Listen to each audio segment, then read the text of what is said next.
grand-père a vendangé en moyenne au 15 octobre, mon père au 1er octobre et moi au 20 septembre.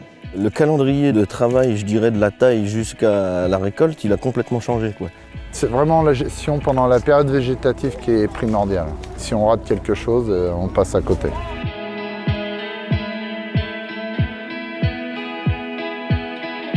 Chissé en Touraine, à 2 pas de Chenonceau.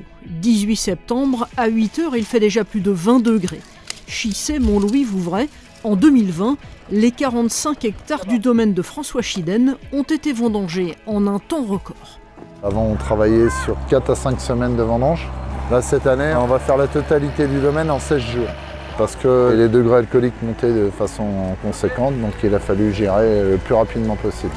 Pic de chaleur, forte pluie, coup de gel, l'évolution climatique a bouleversé l'organisation du travail et imposé de nouveaux équipements. Dans le Loir-et-Cher, Nicolas et Philippe Houdard gèrent les 11 hectares du domaine familial depuis 2013. Et sur les coteaux de Mareuil-sur-Cher, ils ont commencé par gérer la menace, devenue récurrente, des épisodes de gel au printemps. En 2016 et en 2017, on a gelé sur l'exploitation à hauteur de 50-60%. On a investi avec plusieurs collègues vignerons du coin dans des tours anti-gel. Le coût de protection de la tour anti-gel nous revient à peu près une dizaine de centimes à la bouteille. Sancerre, le 12 janvier, vent fort, pluie et froid de saison. Avec son frère, François Cherrier exploite le domaine depuis 1984.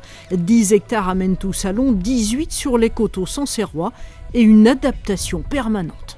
L'évolution climatique ici nous a obligés à raisonner sur le rognage. Puis on va rogner beaucoup plus large pour éviter les brûlures par le soleil. Si on rogne trop haut, on risque d'avoir trop de sucre à l'arrivée. Il y a certaines parcelles, on peut se permettre de les planter dans un autre sens, ce qui fait qu'au moment du zénith, les rayons du soleil ne sont pas perpendiculaires au rang et donc on a beaucoup moins de brûlures. Les raisins sont bien à l'ombre.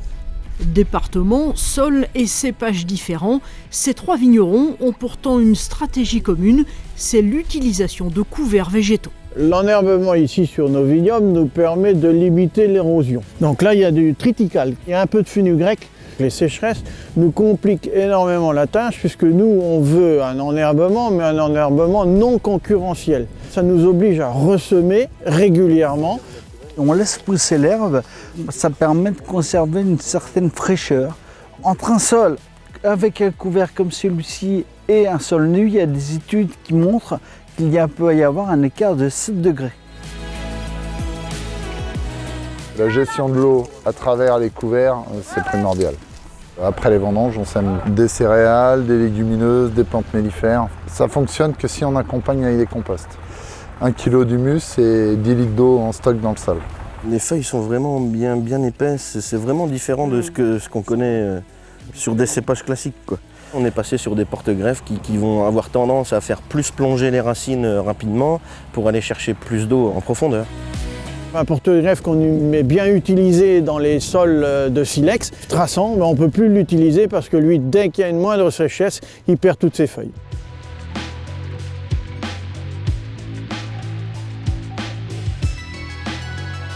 Au moment de la réception de vendange, on refroidit énormément. On se sert de neige carbonique pour refroidir les jus. On s'est équipé de groupes de froid assez performants. Donc on descend le mou à 13 degrés. On a intégré le shade dans la roche pour pouvoir maîtriser justement les excès de température. On a des aérothermes. Et dans la phase d'élevage, pour stabiliser les vins, on maintient la température entre 8 et 13 degrés.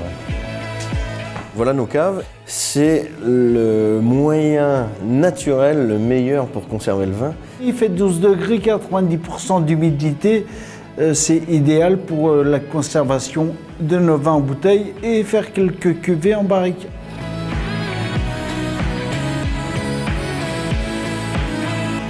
C'est des vins plus attractifs aujourd'hui. La galère, c'est qu'il faut s'occuper un peu plus de la bonne température, c'est plus compliqué.